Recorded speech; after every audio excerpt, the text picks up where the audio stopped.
So Delna, this is series 2 of the podcast that we're doing with you. Okay. And the first one, I don't know how many of the listeners saw it, and we've had a few listeners. So if people are listening, I'm just going to recommend them that they go and see it, because you've done 2 parts in the first podcast, large businesses and startup businesses, Right. and how the approach to building them is different. So, Right. That's what we spoke about in the first one. I want to focus on something very specific today. Okay. One of the levers of growth for companies is one of the obvious levers of growth Sure. is that I invest more to get more awareness Okay. and therefore reach more people and therefore create a bigger net of people to serve. Sure. So the aspect of investing in media and the aspect of putting out television ads, Yeah. digital ads, outdoor. Yeah. I want to talk a little bit about that. Sure. And I want to talk about through this podcast, I hope the listeners can get a good idea of when to invest, when not to invest, how to gear the teams for investment, how to measure. So I know we'll try to do this in 1 hour. It's a lot of That's things. going to be impossible.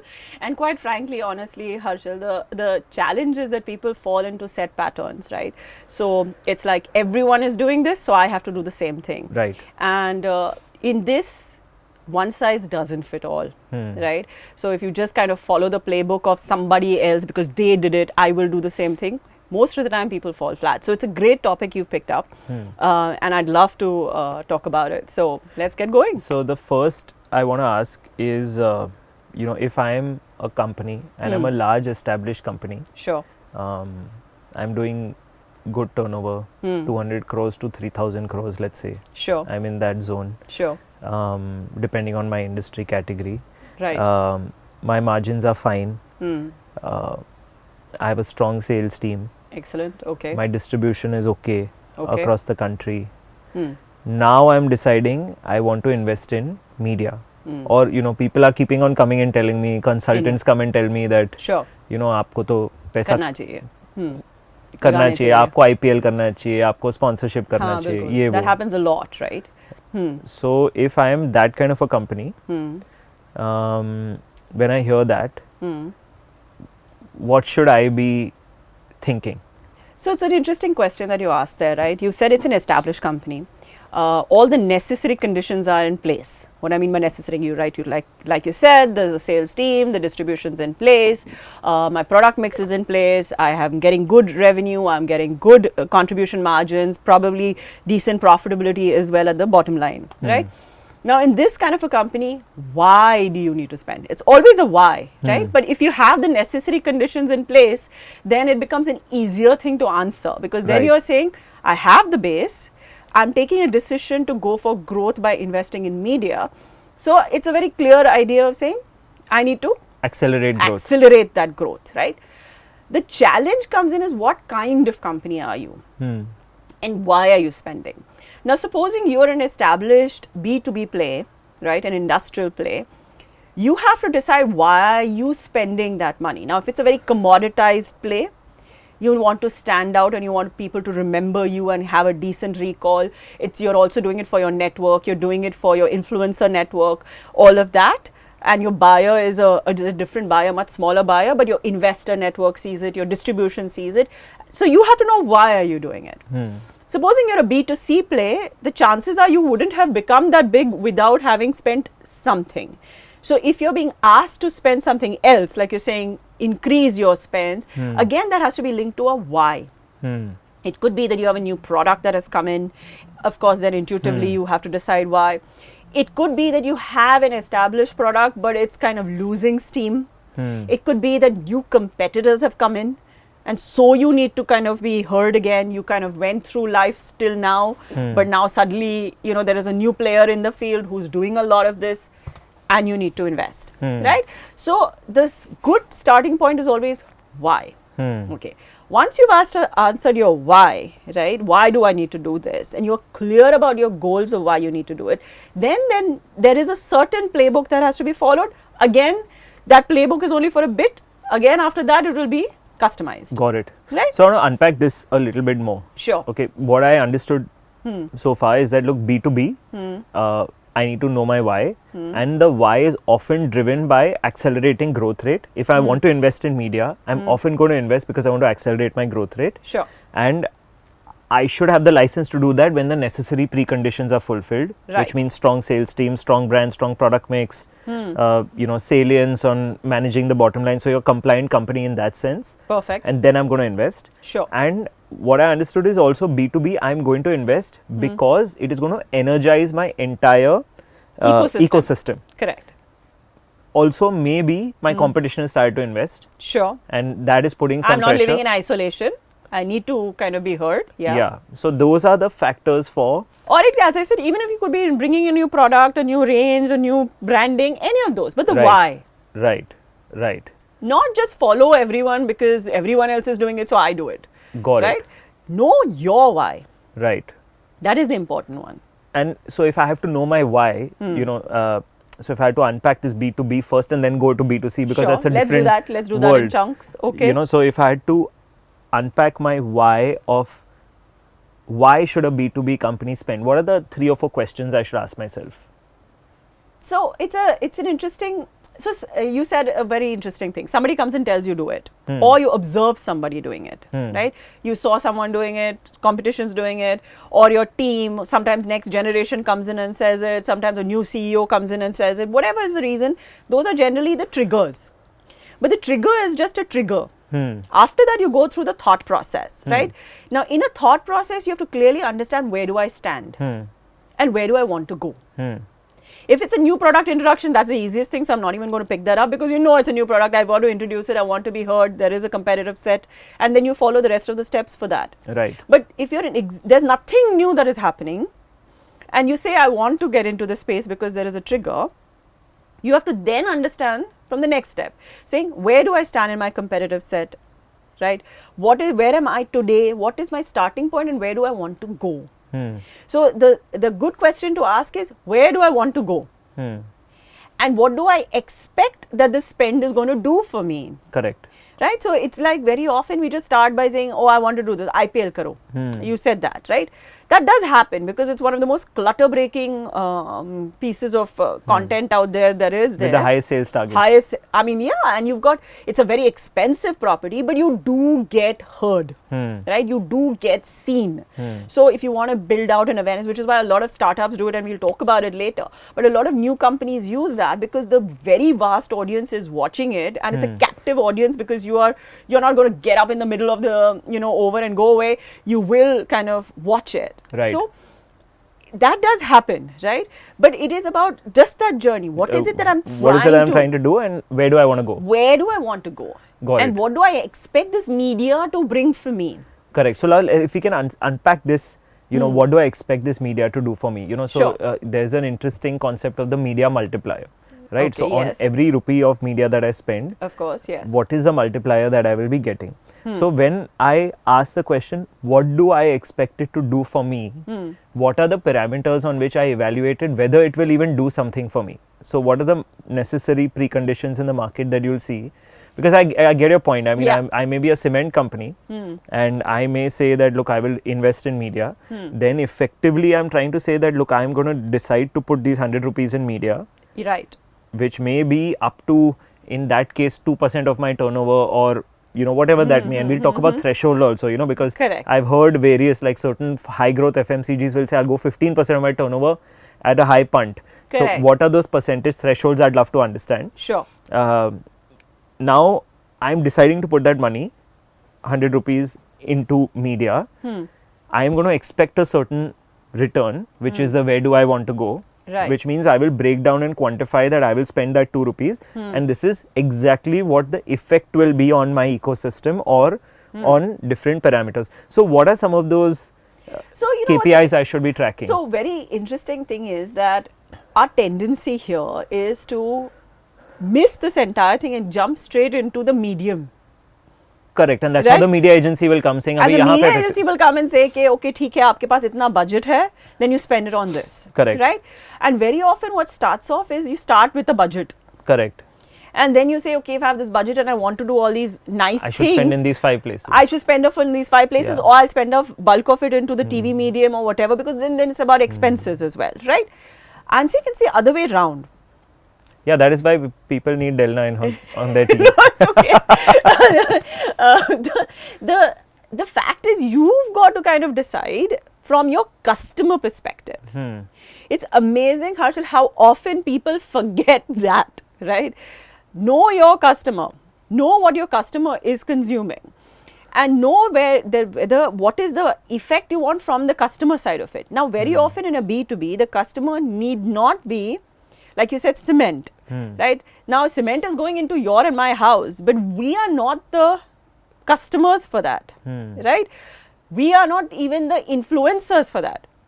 So, you have to start with mapping for your business. Who is the customer? What is the impact you want to have on that customer? What is that customer consuming? And then, of course, the metrics. Someone like you is an expert on this, right? Where you know that it is not about the number of times the customer has to be exposed to that message for the customer to retain that message. What is the best time for the customer to be shown that message? When are they most likely to retain that message? They're likely to watch it. How many times should they see? All of this is now set.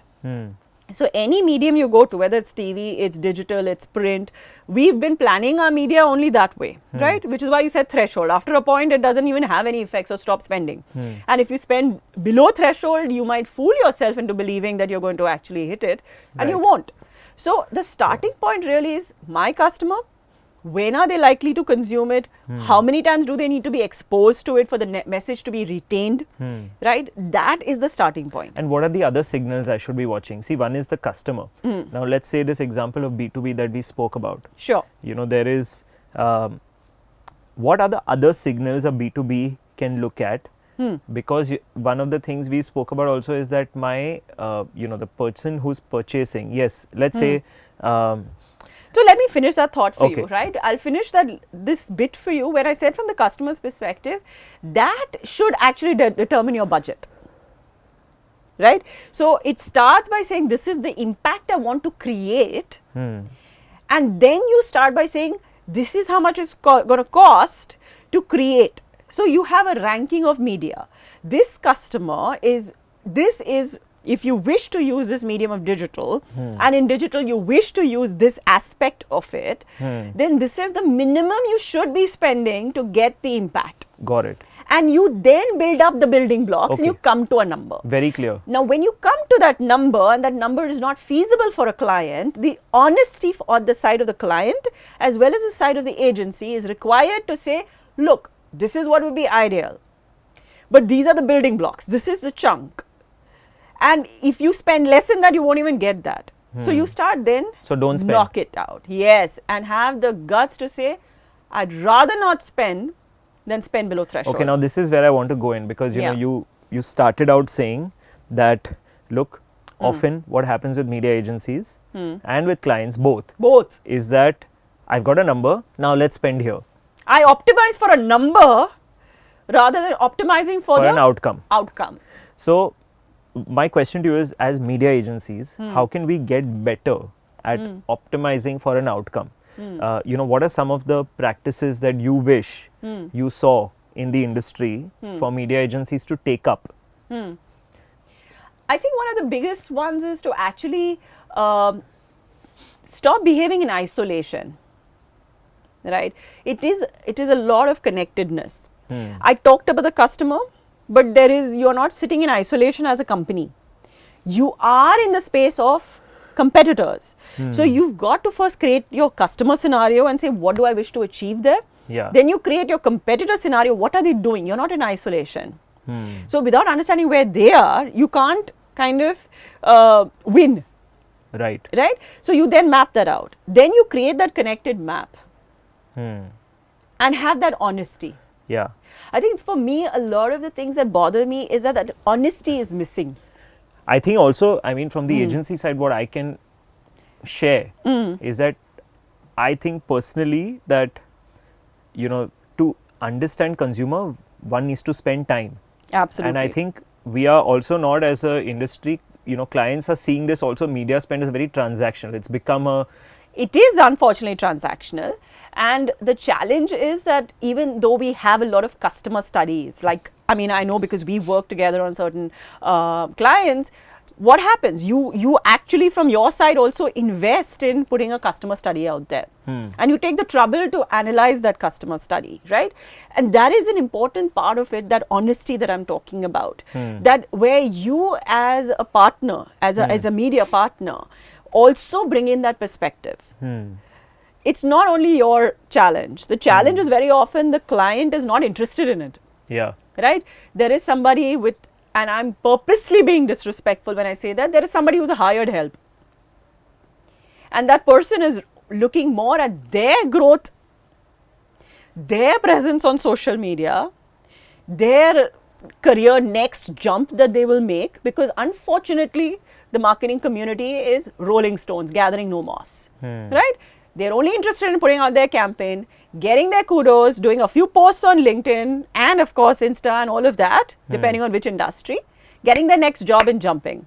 So it's not only your fault as an agency. So we got some saucy, controversial stuff from you also, I am Delna. always good. I'm so bloody brutal on that, because that is the truth. Now, when that happens, as a CMO or a marketing manager or a brand manager, where they are being driven by their own aspirations rather than their brand's aspirations, it becomes a challenge for an agency. Yeah.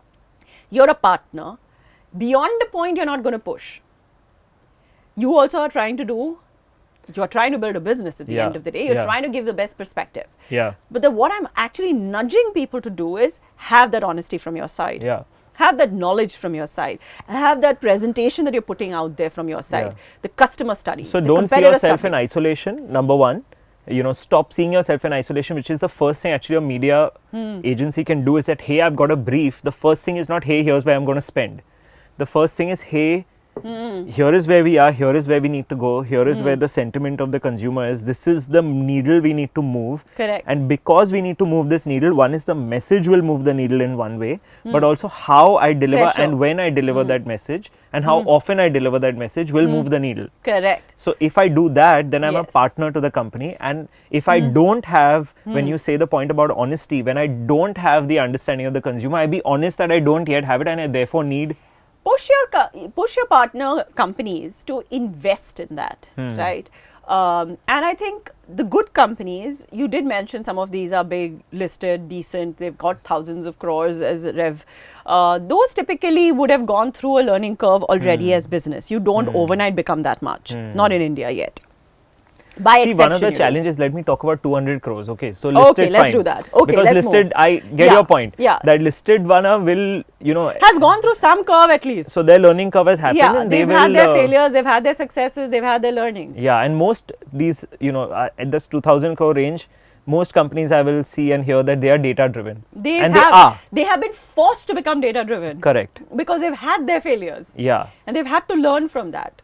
Right? They've made their expensive mistakes. So the 200 crore ones, sometimes when I go to try to tell a 200 crore company that, we need to invest in this, exactly what you're saying, it is often looked at as, I'm trying to mooch an extra thing. I know. Yeah, you get it, I get it as well. And then a lot of times you get told that, oh, you don't get how it's done. So I'm like, yeah, you'll learn. Right? Some things people only learn through failure. But if you're smart enough, you learn through other people's things. So you make new mistakes. Don't make everyone else's mistakes. So is there some data? There's a very simple reality that if I have hit about 100, 200, 300 crores, that number, right? I am not at that 1, 2 crores. I've gone through that learning of 0 to 1 or 0 to 7 crores, that, getting to your first $1 million kind of thing. That journey is a different journey. From that journey, getting to 100, 200, 300 gets you in a certain way. Right? So you've already gone through one round of learning and now you're the second round of learning. Unfortunately, at that 200 crore mark also, a lot of the learning still is driven by the individual or individuals who started it. Right? And because they've managed to hit that 200 by either winging it, learning, making some expensive mistake, making not so expensive or being actually good at it also. No, sometimes you might, definitely. Otherwise you wouldn't hit that 200. It's not that simple. I mean, everyone thinks they can start a company. We see exactly what happens to them, right? So the failure rate on companies is very high. And we've seen that happen in the last few years a lot. So if you've got to that mark, you've done something well. and you've done it. You've been determined, you've been smart, you've been deliberate, and you've got there, right? The transition is when they understand that what got you here is not going to get you to that 1,000, 2,000 crore, and you need to transition and you need to do multiple things, and they bring in the right help, they will actually be able to make that journey, right? And at that time, as a partner, and now here you have a great advantage because you yourself build the company that way. So in your sense, you are able to share with them as a partner saying, you know what, don't make those expensive mistakes on your 1,000 crore journey. Your 1,000 crore journey has to be more and more data driven. Your 1,000 crore journey needs to have a lot more anchored customer insights. Now, the challenge is that, and I always say that I'm not going to be replaced by AI ever, because that is a human brain that is applied. The pattern recognition and interpreting that in context to the one thing that you can never count on, which is humans, and they will always act weirdly. So that as long as that bit is required by the founding team, the leaders, that part. I guess what don't I'm also miss the data. What I'm also taking out of this is that, you know, as agencies, and I'm taking this more for myself, Sure. that I think that now I'm more inspired or like more tuned to say that I want to walk the path of 200,000 with a few companies, because once you've also walked that path, you know, you will be like, I mean, I've walked a few paths at the other end, at the higher end, and the, you know, the 10 to 100 journey. Sure.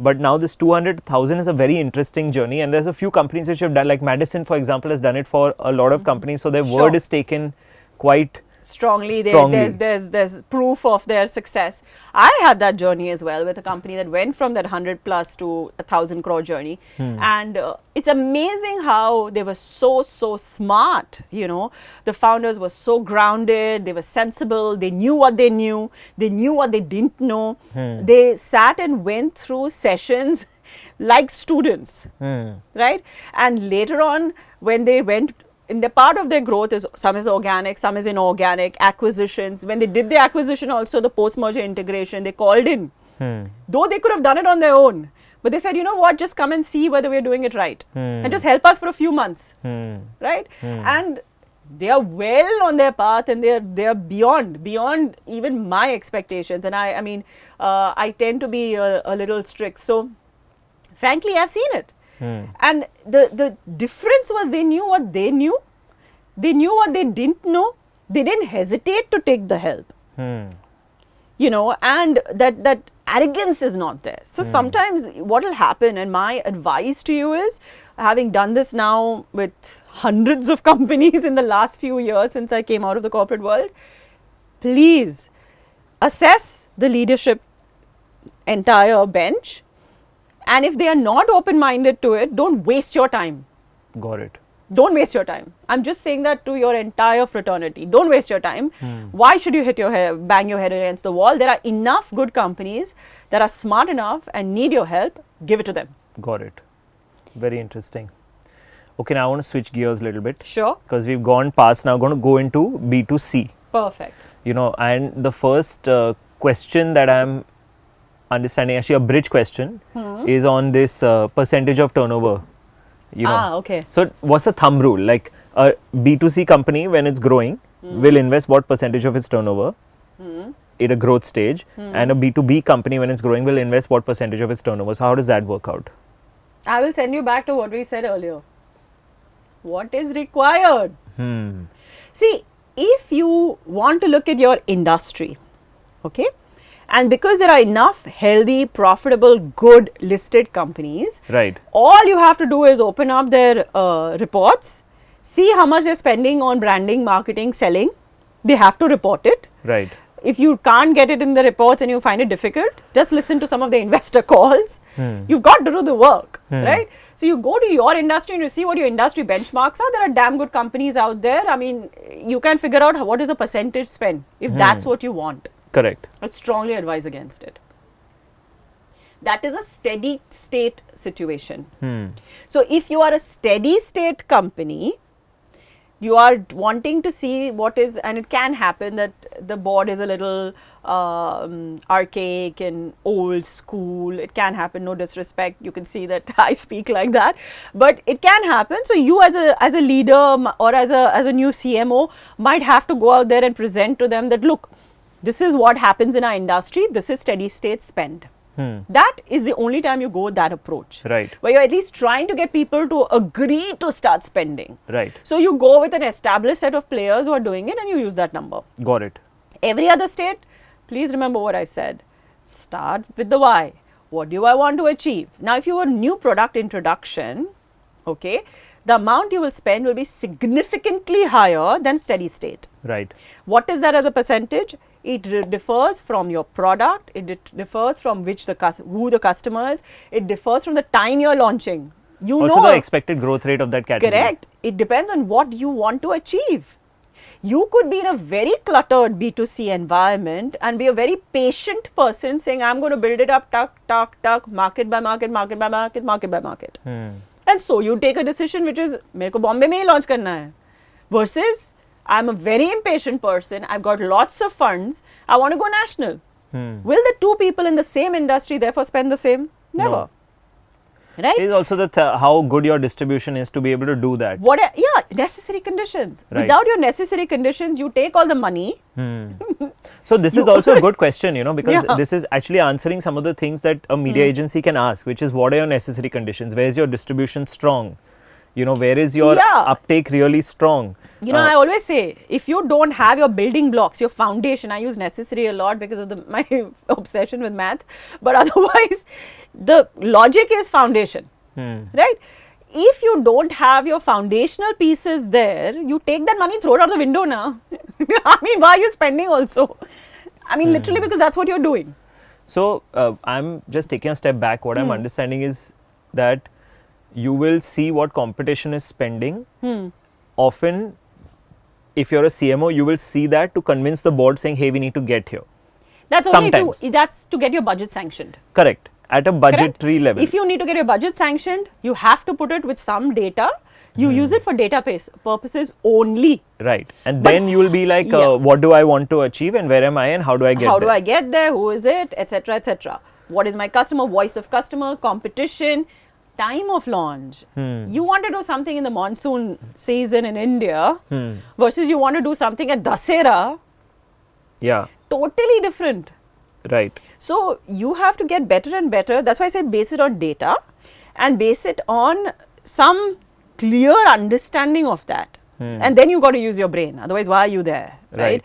But many of these variables have a greater impact on how much you will spend, where will you spend, how will you spend, versus just saying, now, if you are in Dussehra and you're launching something in Dussehra, you know that entire newspaper has everything as a front page. And you know what the rates go.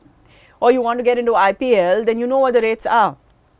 Right? So, and digital is a completely different ball game, right? That same YouTube, whatever used to happen will go crazy depending on the demand and depending on the season. So, what I'm trying to tell you is that each of these variables have to be put into your mix and then you decide. You cannot escape it. Everyone is trying to find a shortcut and there is no shortcut. Marketing is a science. They always say that saying has done so much damage to the industry, where they said 50% is this and 50% waste, and I don't know which one is waste and some rubbish. So you know what I'm talking about, right? That statement. We can put that quote in the edit. Yeah, please do, because it's a complete and utter BS. Yeah. It's a science, and as a matter of fact, with the digital medium having become stronger than any other medium today, if you are not there in digital and mobile and you don't have a clear, measurable strategy, you're an idiot. Right? Every industry needs to invest in it. How much differs. Yeah. I feel like from what you're saying, slightly differentiated path, but from what you're saying, I think because digital is so measurable, I think the platform companies have realized that marketers don't know the 50% part. So they are doing now 30% of ad fraud in digital and, deliberate ad fraud. So they know. Yeah, because, I mean, in all the studies that we see across categories, TV is still delivering higher salience than digital. so I mean, we looked at one study recently, right? Ah, yes, of course, yes. I now saying remember. that, and there the digital spend was equal to TV, but you have the, the impact of TV on awareness to be higher. I mean, correct me if I'm reading it wrong, but it was specifically in that case. It is very interesting what you were saying. Somewhere there, if you remember, we went back to see who the customers, who did we speak to, did we identify them correctly. Also, that category was a much more premium. Correct. No, but see, that's a, that's... So, somewhere that preconceived delivery notion will be like, hey, premium is equal to digital, number one. Exactly. Most people will say it like that, premium is equal to digital. And therefore, I should skew more on digital versus TV. And that is so wrong. But here, clearly, the TV spend delivered a better multiplier. Correct. Now, because you were able to, see, you got your customer right? But somewhere what happened also was the way we were running those ads, and there was a little bit of that client angle also to it. It kind of, you will not get the same, because in digital, you are still doing a little bit of that spray bit. There's still a little bit of that spray bit. In TV, what happens for that kind of a category, it's straight bang on a few programs only. So you were able to get that delivery, right? Because it's like, if you know that this person watches this, you will. Right. Like if you know that it is this cricket loving male, this age group, then you are going to get the impact. That is why people spend that kind of crazy rubbish on IPL, right? So it totally comes down to that. Whereas in digital, you are still doing a little bit of that experimentation. Yeah. So the initial phase, you will go through that, but then the next round, you will get it sharper. And the next round, you'll get it sharper. I feel like that's also one of the other mistakes that happens in digital planning, which is trying to do a little bit of everything. So because you're doing a little bit of everything, you're not hitting threshold on anything. And therefore, you don't have a learning for the next round. Right. So very often what I keep trying to tell people it's not about taking bets. It's not defining a clear bet.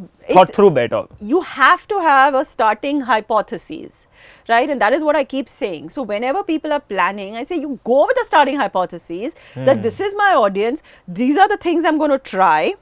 Okay, and then do that whole logic of ceteris paribus. That is, it, other things being equal, what is happening with the money that I'm spending, and see whether it's going through that cycle. Absolutely. And once you've got that answer, that will feed into the next round. Yeah. Also, don't declare failure or success either too early, especially in a medium like this, where you are having to go through the learning curve. Which is why when you're saying on digital, I am a big supporter of digital. I was one of the earliest people to invest in mobile. When mobile was not even happening for my brands, right? So for me, you have to go through that learning curve and make a few mistakes, but they are not really mistakes because they are not expensive mistakes. They're not expensive. I mean, expensive, but relative. They might seem expensive, but in the long run, they will be the ones that will deliver the highest ROI for you, because what you're doing is you're taking calculated decisions. The decision goes through its entire PDCA, it's plan, do, check, act, go through that whole cycle and then go back to planning. So it gets sharper and sharper and sharper, and you're measuring it, so you know.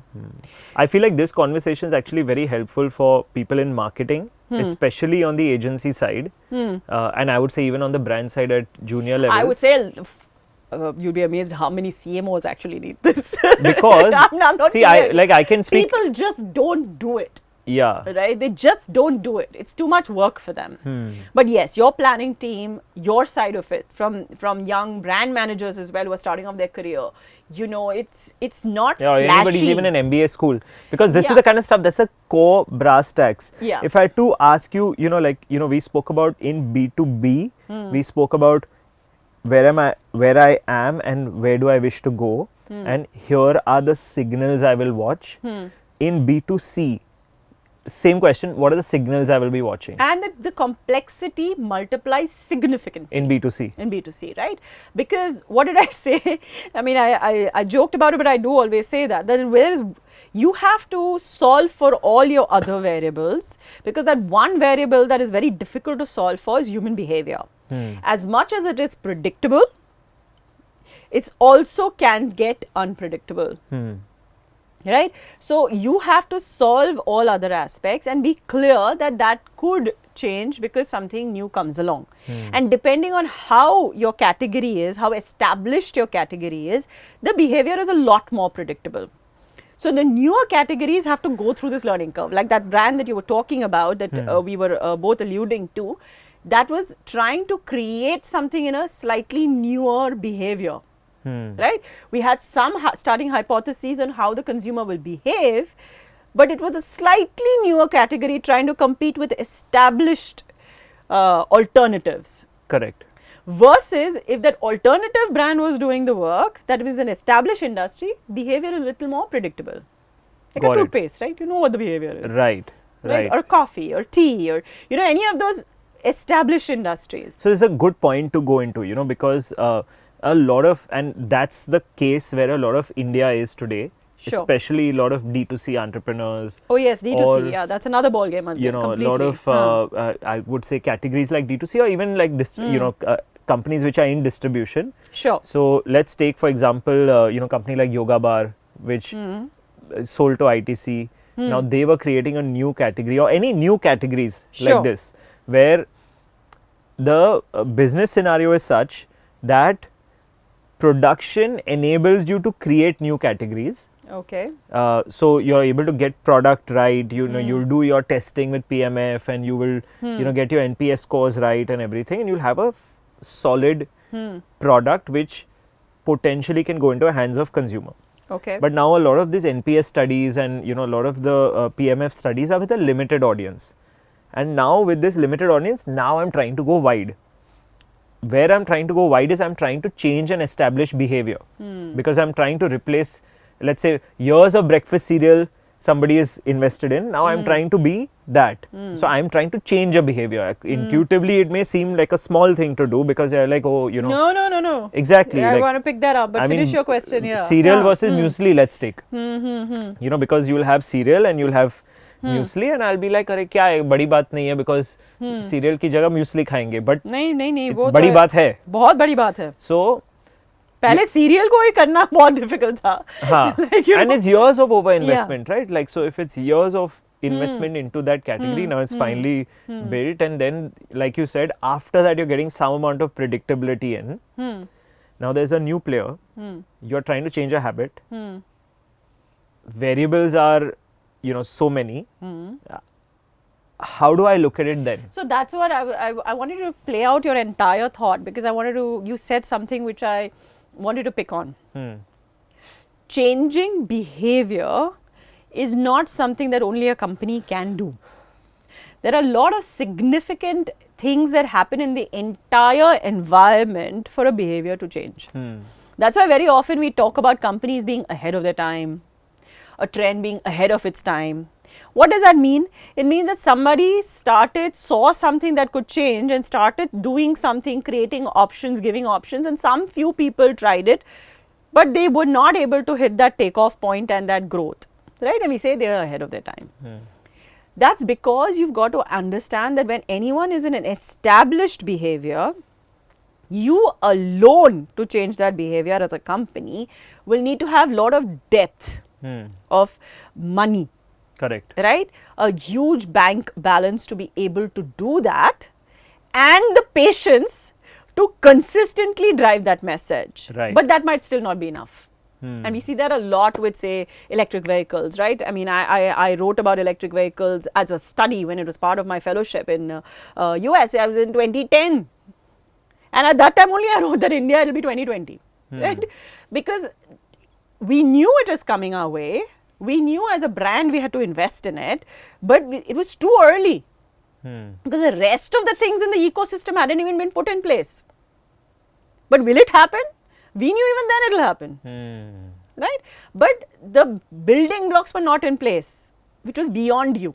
So interesting. Now, so how much money you spend is also a function of timing of how you sense the building blocks being built around it. Right? So today when the ecosystem was ready, you've seen what's happened to my previous company and how well it took off, right? And how well it's doing right now in that space, right? But in 2010, when I wrote that paper in Carnegie, we were nowhere there. As a country, we were nowhere there, right? So coming to something like a yoga bar that you mentioned, or something like which is lower involvement, like a car, for instance. It's a big, high involvement purchase. It needs the regulatory environment. It needs the entire from a Correct. product delivery point Yeah. of view, distribution point of view. The necessary building blocks are many more than, say, this. In muesli, like it Yeah, may the not be muesli needed. or something like that. So there, what is the way to go about it? There, the way to go about it is to find the commonality. In your customer, if you cannot figure out what is the trigger for the behavior, what the rational reasons are, what the emotional reasons are, they'll always be in play, right? And depending on the category, the rational will go up or the emotional will go up, but both will be in play. Right. So there is nothing terribly rational about a perfume, right? And I mean, there is a rational reason, but that doesn't make you pick between 5 perfumes. It's an emotional reaction to the perfume that makes you pick between 5. So there is a rational thing that's in play, but there's a much higher emotional thing that is in play. Depending on your category, what are you trying to break through? What are you trying to make people consider your product for in a low involvement category like this, where you don't need all this regulatory and legal framework to happen or distribution framework to happen? You just want the behavior of the consumer to change. Then you've got to understand what is going to make that The human change to you. So how do you go to triggers? Figure out what is there. It always starts with what are they already doing, right? There is something that's already fulfilling their need. There's something that they're already consuming. If you don't understand the attitude towards what they're consuming and why they're consuming, right? If you don't understand that, you will never understand the trigger of why they will switch. If there's nothing wrong with what is happening to me and what I am doing, and there's no rational or emotional reason to change, I won't change. Got it. Now, many of these things that you're talking about are years and years of other brands bringing in a behavior, giving you an alternative. Those brands have gone through their cycle where people have said, okay, I switched from what used to be my choice, some garam breakfast, to this. Now I have created a whole new cycle of what's happening to my body as a result of that. Yeah. That's my trigger, because now I'm being given a... And that's also, I feel, honestly, it's from a human perspective, it's it's difficult, because most of us, once we bought into something, even if it's low involvement, we rarely... We justify it, and we rarely find issues with it unless there's some major out there issue with that. I mean, yes, absolutely. Let's take Bonvita, for example, right? Like if you have, you had that controversy with the amount of sugar in it. Correct. We've been drinking it since years. So, and now also after that, I don't know how much of an impact I haven't followed through, to be honest. I haven't either. But I'm aware of what you're saying, and a lot of it, now you understand, it's interesting the example you took. Because that is not just about Bonvita's challenge, it was a fact that suddenly a lot of people in the entire ecosystem started talking about sugar. And the silent killer sugar, silent killer salt, depending on what are you predisposed to. I mean, sugar is my weakness, right? So that makes 2 of us. Yeah, absolutely. Thank God not salt, because I have a history of heart in the household. So the truth of the matter is that now the ecosystem is talking about it. And some controversies have come up. Why did the controversy come up? Because somebody started and became louder. Got right? it. That in itself is your trigger. If that's what you're solving for, how do you make people a little more aware of it, that there is an alternative and that alternative might be better? You've also got to then do all the other right things. That was the right right time for somebody to capture market share, but I don't think anybody did. The time is still there. The thing is in play right now. The thing is in play. You see, it started off with people getting a little more aware of their health. I mean, for instance, when I used to be a teenager, I used to run on the road, right? Because those days, damn difficult. So on a Saturday, Sunday in the morning, we used to go running. And the only people we used to be running were all of us who were hardcore athletes. We used to hardly see anyone else. We used to see some few people taking a walk. They're always the exception, right? Right. Today, look at the number of people who are, out there, health conscious runners, normal people who are not competing. When I say normal people, it's not, we were amateur athletes. So obviously, we had to train those number of hours. I mean, in a day, I used to train 4.5 hours, right? Today, it's just a normal person. So, these trends are happening. health consciousness is there. The problem, the reason why no brand is completely capturing it is because it's a very vast, it's not something that's only one brand needs to dominate. Many players can play to this, but they have to be honest. The reason you're not seeing any very strong play in this, and even I'm trying desperately to remember, there's no authenticity. I mean, I come, as I said, I mentioned electric vehicles as well. There's a lot of greenwashing that's happening right now, right? Similarly, in the health space also, there's a lot of that happening. It's not authentic. There are these little plays. They're very opportunistic. They're very what's in it for me plays. Nobody's actually hunkering down. Not nobody. There are good brands. I mean, we've seen a lot of our own homegrown brands which are very good, that play to the strength of Ayurveda and things like that. But they haven't still gone mainstream. Got it. So there's a lot of opportunity there for good brands who are working in that space, but they've got to be authentic. They have to get their customer right. They have to speak to the customer and the rational, emotional reasons for that category, depending on what is more relevant. They have to dial that up. Now I want to dial something else. Now we've gone from B2B to B2C. Established companies we spoke a lot about. Now I want to go to startups. Oh, yes. Okay, so my favorites. And I'll actually use this as a coaching lesson, if you may, for Level Supermind. Okay, sure. Okay, so we can be more specific with that. I'll try. Oh, I mean, however, we can. I'll try. We can I'll talk try. about You can others ask a also. question. No, please do ask. I feel it's always good to use an example, right? If that can help somebody, why not? Yeah. Yeah. So go ahead. So like let's say now I'm listening to all this and I'm like, okay, category could be growing, and now I have, or any startup founder has two responsibilities. One is one is survival first and foremost, and then is you grow on the back of your survival. So now if I have to put together money for marketing, that means either I will fund it through internal sources or I will do a fundraise. Sure. Now that fundraise also, I asked an investment banker, very interesting, what's the cost of money? He gave me an interesting answer. I'd like to hear this. He said that the cost of money, if you raise equity, is 25% per annum. Okay. And the cost of debt is 12% per annum. Yeah, I know. A lot of people don't get that. Yes. Right. Good one. So it's logical, very logical. Now, I could finance marketing growth through debt, but no bank is going to give me debt to finance marketing growth because I'm, my balance sheet is not at all strong. Correct. And therefore, I have to go to finance growth through equity, which comes at much more expensive price of 25%. Sure. Or 20%, however you look at it. Sure. So now I'm here, I'm in this conundrum. Also in startups, what we call the necessary conditions, which we spoke about at the start, often are not fulfilled often. No, they will not be. They'll never be.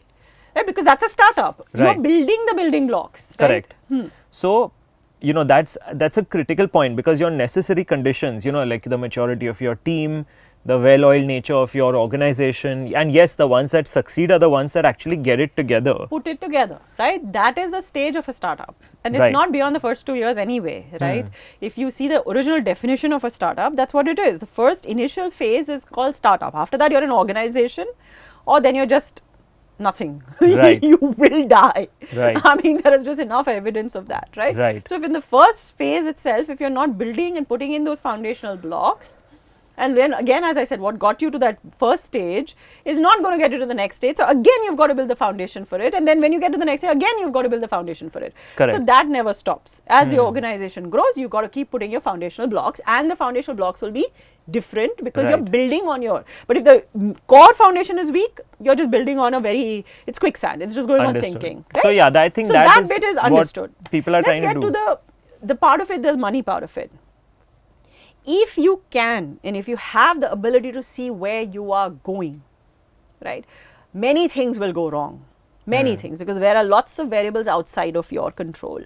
But at least what you can put in place as a structure, as a path, and if you do need to take something that comes to you at 20-25%, right, but you're doing it for a milestone.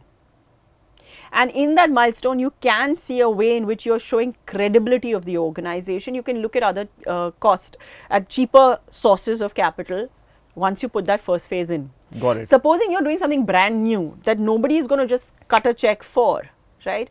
And you don't have your angel network. Angels are called that only, they're angels. They're meant to help you and be patient with you while you build out that foundation. For whatever reason, if you don't have those angels, or you don't have your own bank balance that allows you to do that, and you have to go and sell this idea and get expensive capital, as long as you're doing it for a milestone that will allow you to then get the cheapest source of capital. Very interesting perspective. That's a good addition on top of the cost of capital discussion. Yeah, so look at it from a point of view of the challenge here is that most people are not looking at it from that point of view. Got it. They don't know what their path to profit is. They don't know what their milestones. They have some very lofty milestones. Right? The beauty of this entire thing as a founder is you can't go through a mindset of lack when you say I have to survive. That's a mindset of lack. Okay. Okay? But many founders go through the mindset of abundance. I'll just build all of this. You can't go through that also. You go through the abundance mindset of saying, I've got to create these big things. But you anchor it in systems, processes and foundation. Got it. And milestones. Got it. If you get into the survival mode, you'll be stuck in survival for the rest of your life. Got it. I assure you, I have so many companies that started in that period when I initially went out there.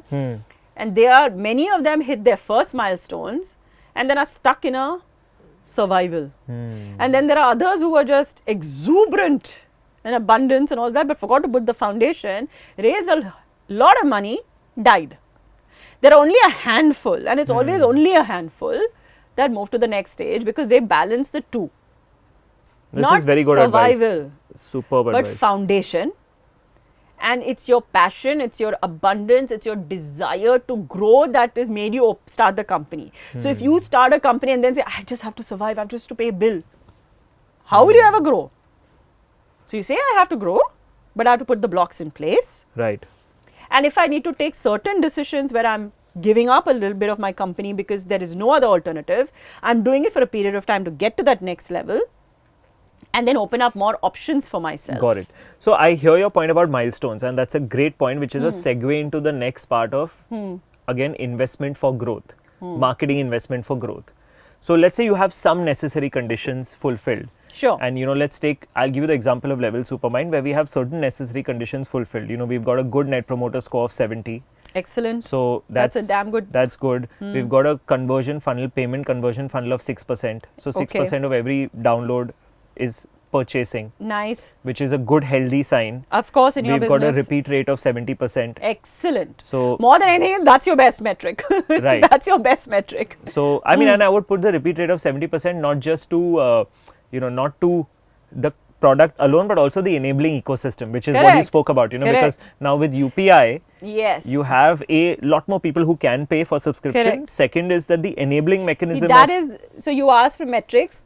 There are lots of business metrics. You decide which ones. Right. And then there are some which are your lead metrics. Depending on which is your lead metric, like in your case, or in a business like this, you need to ensure that you have boosting renewals. If they are staying with you, over time, that's where your lifetime value will go up. That is where because that gets viral then. Correct. What gets viral in this, right? If people are continuously using it, that's what they will talk about, and that's where the next round. Then what my weak metric is, if you say, is my referral rate is actually weak. Now that you have to work on. Correct. So that is the metric that now you've got to think. If my renewal rate is going well, then why is my referral low? Because my renewal being good, the next one that should be going up is referral, but it is a lag to renewal. Right. I will not refer right away. I will use it. I like it. I will go ahead and renew it. And if it's still continuing to help me, I will refer. I will talk about it. I want to play this back. This part we spoke about. It's going to help me a lot, because I love how you've taken the leap from renewal to referral and said, look, that's the next metric. But in yours right now, lead has been? renewal. You've got renewal going. Now what are you going to make the lead? Referral. So the question is now, see, like you said, I think you made the comment that you're always getting to a level of compliance. So like for example here now referral rate is low, renewal rate is good. So it's taken 1 year to get to this journey. But it needs 1 year. Now my question is to invest. So now referral rate is not great yet. So the catch-22 is when to start investing. I'll tell you, no, now is the time to start investing, because you can't have a renewal till there has been enough traction of your product, right? You are in a super industry, right? Because your industry, you can do lookalikes so easily. So if you look at your 70% who have been renewing, that is the lookalike audience. So you can't say that I am only now going to be in referral. You got to balance the two. So you've got to do new acquisition, lookalike of my renewal set, okay? Understand your renewal set at depth. Do your basic starting hypotheses of what are they consuming, what are they doing, what is their behavior, target to acquire new. And existing set, give incentive to referral. Awesome. So you've got to, your next step is 2 parts. Got it. Now I have one more question. Say, okay, yes, now is the time to spend. Now, some challenges in any entrepreneur's head, like, oh, category size is so big, many billion, you'll see reports and all that. I hate that. Rubbish, basically, right? Because at the end it of it. It is there, okay, somebody has to sell. So now, what happens is, and that's the challenge of, media buying experience there, because, you raised the other point earlier, which is about threshold. First of my spend will be low. Correct. Right? So I am not really building category or able to influence building of category. Sure. Let's say any startups which are raising, and I'm being practical about, yes, not the 20-30 million wale, because that is at Series few. A. Those are very few. And everyone talks about them, but they are very few. Correct. So majority of the startups are either funding themselves or they are raising 2 to 10 crores, let's say. If they raise 10 crores also, that's great. Correct. Yeah. So practically their marketing budget will be, let's say 1 lakh. 1 crore. 50 lakh to 1 crore, threshold is the marketing budget on growth. Now, there I'm not meeting enough thresholds. So you are not meeting enough threshold for the industry. Correct. You are not meeting threshold for your ideal full customer set 100%. So then you go micro. And hit threshold in your micro. Okay. So if you are saying my 70% renewal, this is the behavior, you try and figure out your Pareto principle works everywhere, right? Figure out your 80%, what is their behavior, then that becomes your micro. Supposing that micro is still very large, because they've come from everywhere, they might have been followers of you, they might have been brands who've known you, they might have been people, customers who've known you, have just supported you. Very often that happens, and they're staying with you, right? So the micro might still be not micro enough for threshold. Cut it even further. Go medium, go city, go behavior. Isn't that scary sometimes? Very. Because it's so scary, like of course it's scary. If I'm making that one, I'm literally hinging. Yeah, but then don't do only one. Right? You'll have to do 2-3 plays. That's why I said you have to do what are called as your starting hypotheses. Right? I'm not saying shrink it down to only this much and then all or nothing and lost. Right? But make some intelligent cuts. And say those intelligent 2 or 3 cuts. Run an experiment. Study the result. Don't declare victory too early. Don't declare failure too early. Right? Do it, check it, see what you need to fix, again do, right? Go through the cycle. And how can you go through the cycle if you've been honest about what you expect from that cycle? That is why it's a starting. If you don't have a starting point, you won't know whether you hit your expectations. Now, when you didn't hit your expectation, be honest and say, why didn't I not hit? What went wrong in my assessment? Did we clearly hit it properly or not? What is something that we learned from this audience? Go through the cycle again.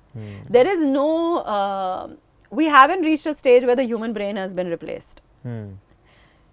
Experience has not been replaced yet. Human brain has not been replaced yet. You will have to go through that cycle.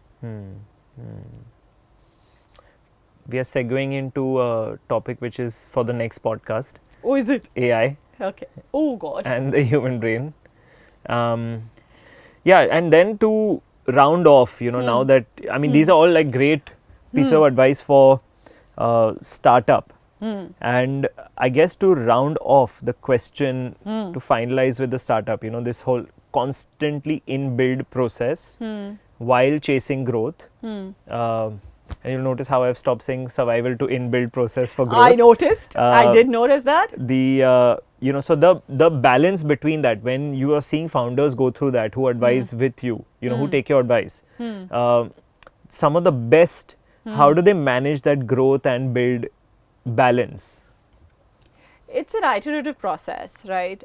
And there is no one size, or there's no one saying spend this much percentage, that much. It is nothing like that. It's an iterative process.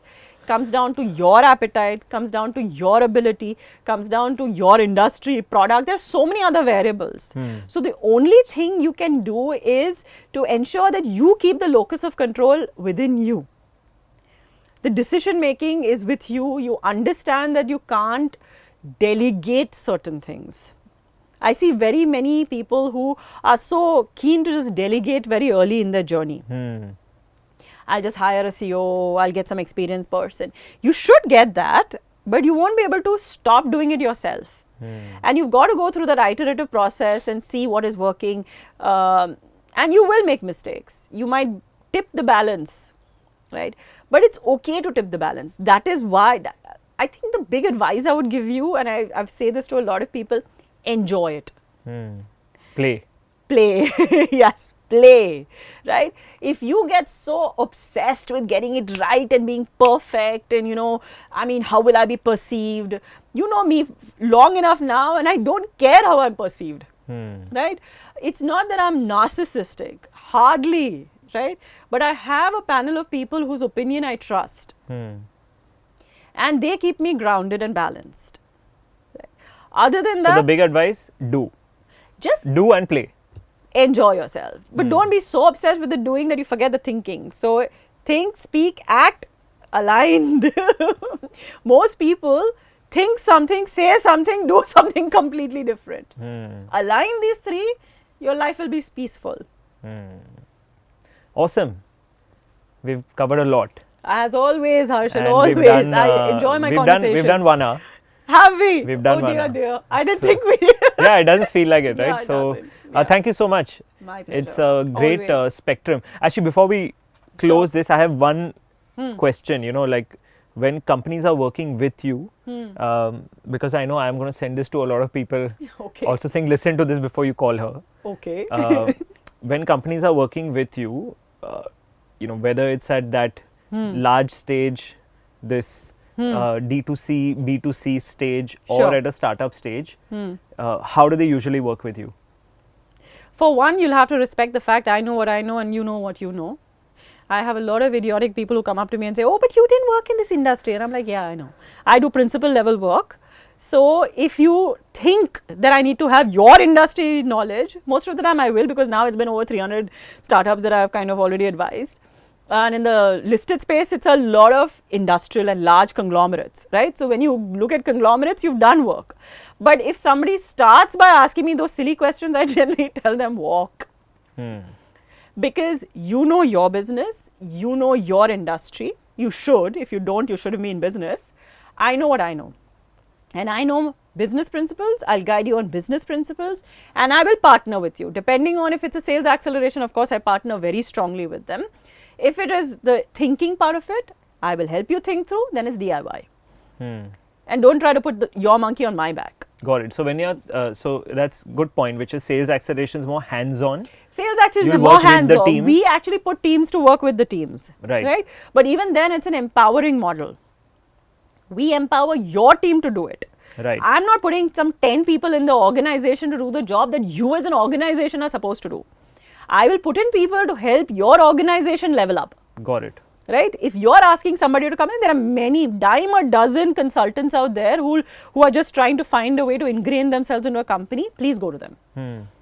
Mine is a teach you principles, get you to do your thinking, get your teams to do your work, and step away. And then on this advisory to DIY, because I'm assuming there will be a challenge with that, like, hey, I want advice, but hey, I also want you to do. Fortunately, that doesn't happen because most people, they figure that out early on itself. And if I have if there's no frequency match, it's all about an energetic frequency match. If you don't get along, you don't get along. I mean, this is my style. Will not work with most people, right? So the people who like it, they understand. So we go through the entire thought process. Earlier, we used to write out their plans for them. Now we make them write it out. They send it back. I review it. They go do it. They come back after 3-6 months. My return rate on BCP is so high, it's not funny. What's BCP? The Business Catalyst program, which we do for the startup ecosystem. The startup ecosystem, I figured that out, is a 3-step process. You tell me about your company, we do the session, you write out a plan, I check your plan, you go and do it, you come back after you hit that milestone. Don't chew my brain before that. Got it. Okay, and then if somebody wants to work with you, typically what's the first step? Just write in and tell me what your problem is. And if you can't articulate your problem, I don't help. Okay, awesome. Good. So thank you so much for making the time and sharing all of this across the spectrum. Thank you. My pleasure. I hope lots of people hear it. I hope so too. Awesome. Thank you.